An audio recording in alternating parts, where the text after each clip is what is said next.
બનાસકાંઠાના દાંતામાં આવેલા ઐતિહાસિક અંબા મહેલમાં મોડી રાત્રે અચાનક ભયાનક અને વિકરાળ આગ ફાટી નીકળતા સમગ્ર પંથકમાં ભારે અફરાતફરી અને ચિંતાનો માહોલ વ્યાપી ગયો છે।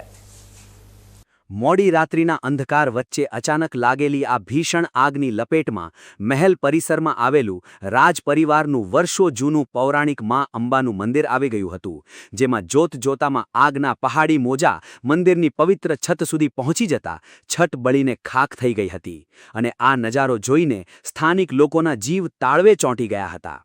આ આકાશી આફત એટલેથી જ ન અટકી, પરંતુ અંબા મહેલની બિલકુલ બાજુમાં આવેલી પ્રખ્યાત ફિલ્મ સિટી પણ આ કાતિલ આગની સપેટમાં આવી ગઈ હતી, જેના કારણે ફિલ્મ શૂટિંગ માટે બનાવવામાં આવેલા કેટલાક મહત્વના ઓરડાઓ જોતજોતામાં આગની ભયાનક જ્વાળાઓમાં હોમાઈને રાખના ઢગલામાં ફેરવાઈ ગયા હતા।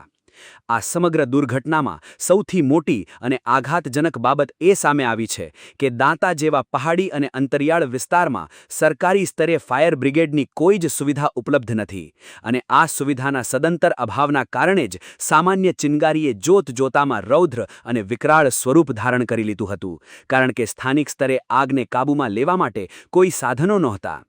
ઘટનાની ગંભીરતાને જોતા તાત્કાલિક પાડોશી યાત્રાધામ અંબાજી ખાતે ફાયર ફાઇટરની ટીમને જાણ કરવામાં આવી હતી, પરંતુ અંતર વધારે હોવાના કારણે ઘટના બન્યાના આશરે 2 કલાક જેટલા લાંબા સમય પછી મોડી રાત્રે અંબાજીથી ફાયર ફાઇટરની ટીમ ઘટના સ્થળે આવી પહોંચી હતી અને ભારે જહેમત સાથે પાણીનો મારો ચલાવવાનું શરૂ કર્યું હતું।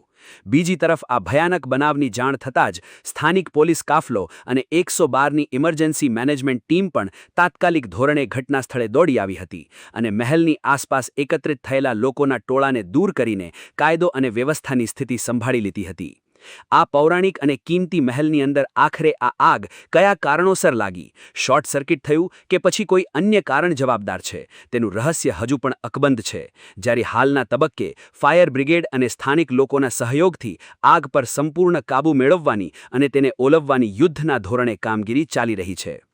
દાંતાના આ અમૂલ્ય વારસા સમાન અંબા મહેલમાં લાગેલી આગે સરકારી તંત્રની ફાયર સુવિધાઓની પોલ ખોલીને રાખી દીધી છે, ત્યારે આ પૌરાણિક વિરાસતને કેટલું નુકસાન થયું છે તેનો સાચો આંકડો તો આગ સંપૂર્ણપણે ઓલવાયા બાદ જ સામે આવશે।